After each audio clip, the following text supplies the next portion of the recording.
Oh my god, he's doing One Piece content again? Hey, look, I like doing variety content, but One Piece is always going to be that primary thing. So if you're looking for some dude to just rant about the weirdest and stupidest things about One Piece, I'm here for you. Anyway, speaking of which, let's get into the right vibe here. Can we get that outdated meme real quick? The One Much better. There we go. No introduction needed, but One Piece... Yeah, it's a pretty long series if I'm being real. I mean, when you have more than 106 volume? Oh my god, why do I own this in Japanese? It's so weird. Anyways, when you have such a vast series with so many different environments, dynamics, and characters, I mean, for fuck's sake, it goes into the thousands at this point. Like, really? You know its creator, Eiichiro Oda, takes pride and love into this world he's created. I mean, for God's sake, a big negative with Oda is that he can't kill characters sometimes, and when he does...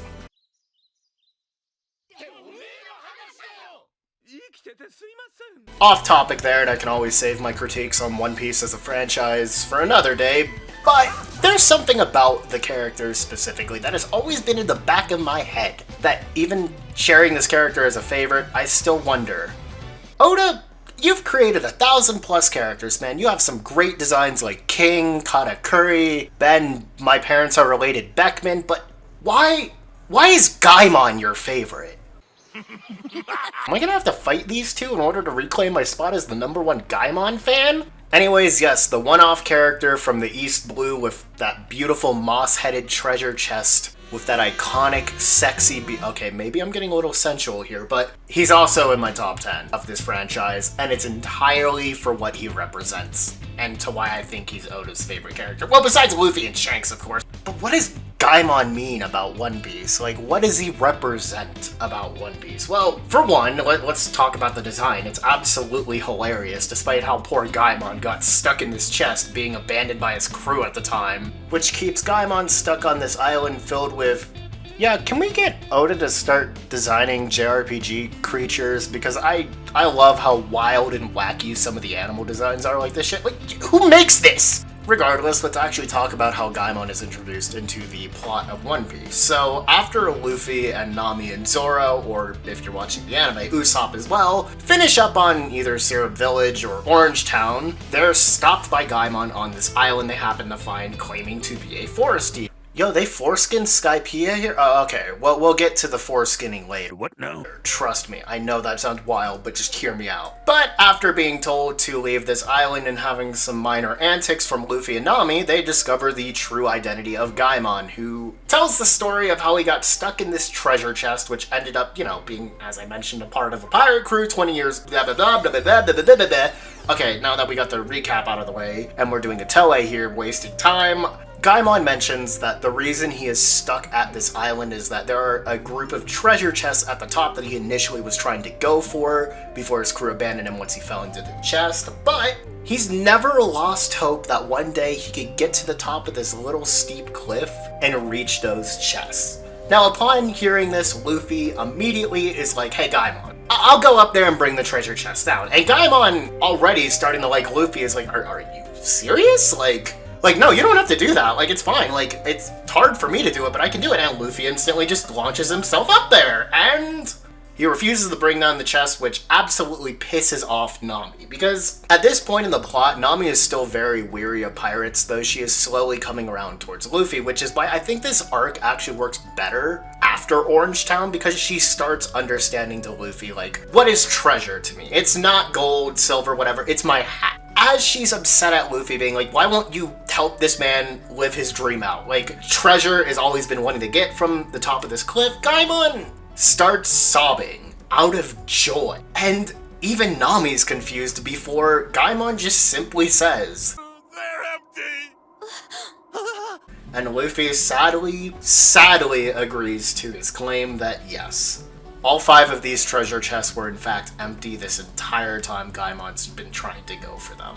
But this reaction is what makes Gaimon so endearing and lovable, is that it shows him deep down he always had this gut feeling that what he was seeking isn't tangible, but he never lost faith. He always kept pushing himself where he's like, even if they're empty, I just need to confirm it myself. I need to know. And during this 20 years of him attempting, he slowly started bonding with all of these animals on this island, which by the end of this chapter episode, he comes around and says, you know what? Maybe the animals are my treasure, and that's why I can't leave, even after Luffy offers to take him along, which... Could you imagine if we had Gaimon on the crew? Like, we would have found the One Piece, like, within 3 chapters afterwards. But regardless, it's something that ends up being so funny that this chapter starts with Nami repairing Luffy's treasure, his hat, after the previous arc in the manga being Orangetown, where we see that Luffy is absolutely livid when his treasure, this straw hat, is damaged. It's something that means the world to him, and to Gaimon in this sense, the animals mean the world to him, which keeps him motivated to be like, you know what?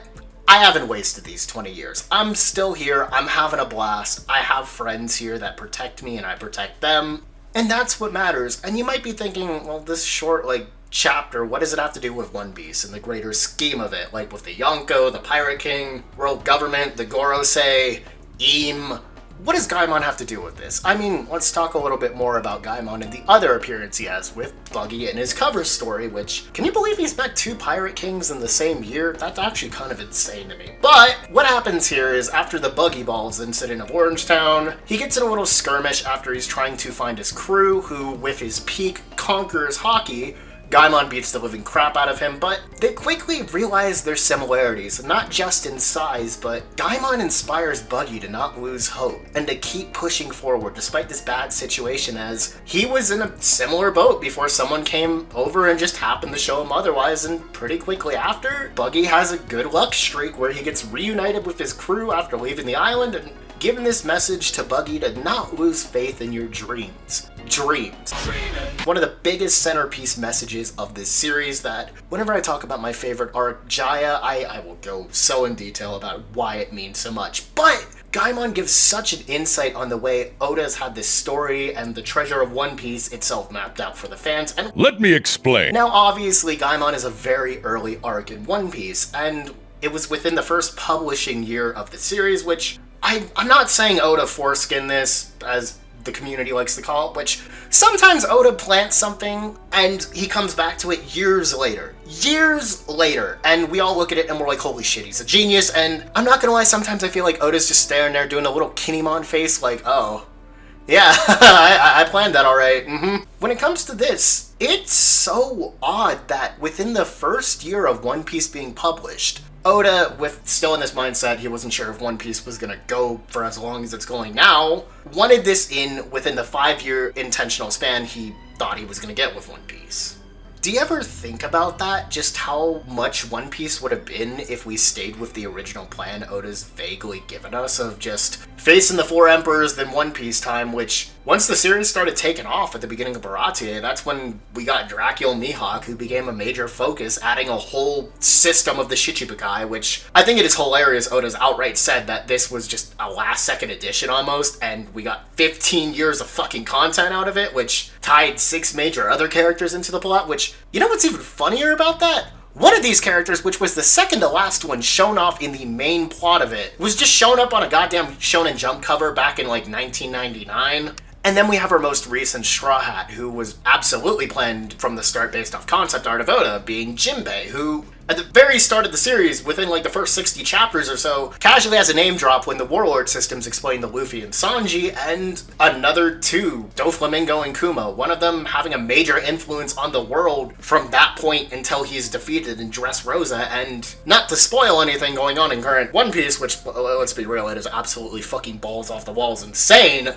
The fact he's introduced with Kuma, and you look at their characters now, and you see how polar opposite they are, like, Oda at least planned some of this stuff out. All this stuff, down to the last second editions of, like, the Supernova and Sabaody, it is so wild to me. With all of those plans that he's never had until the last second, Gaimon was still there in that mindset where he was like, I need to show this off, but for why?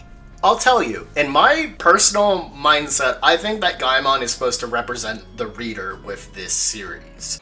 You're me.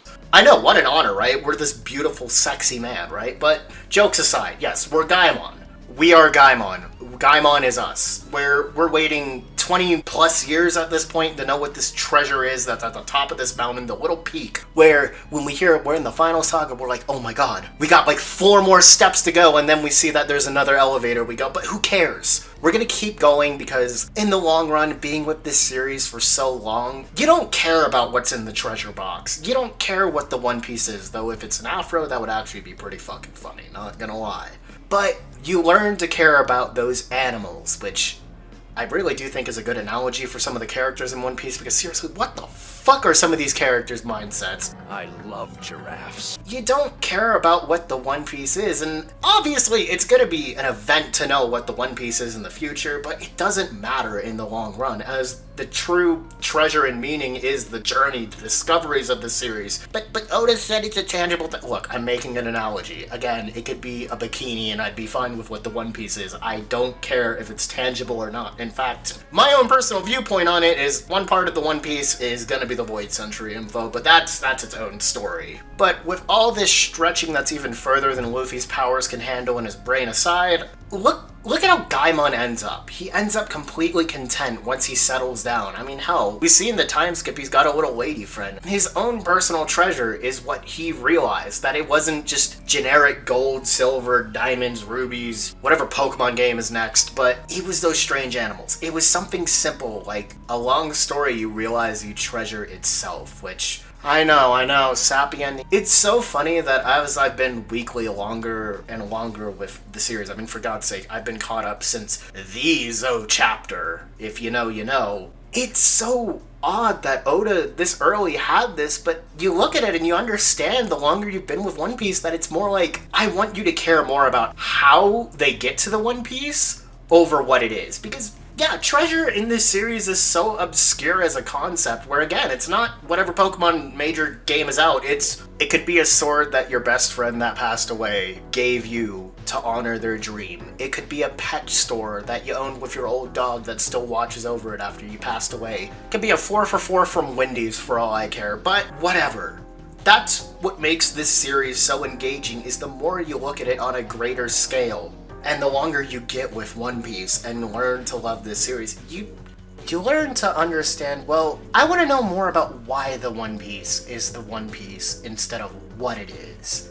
Or again, this whole video could just be bullshit and I'm trying to justify why I like this little funny gag character that actually had a blicky, but you know, whatever. Anyways, thank you for watching. I'll see you guys next time, hopefully when I'm talking about my favorite pieces of media from 2023. See you then.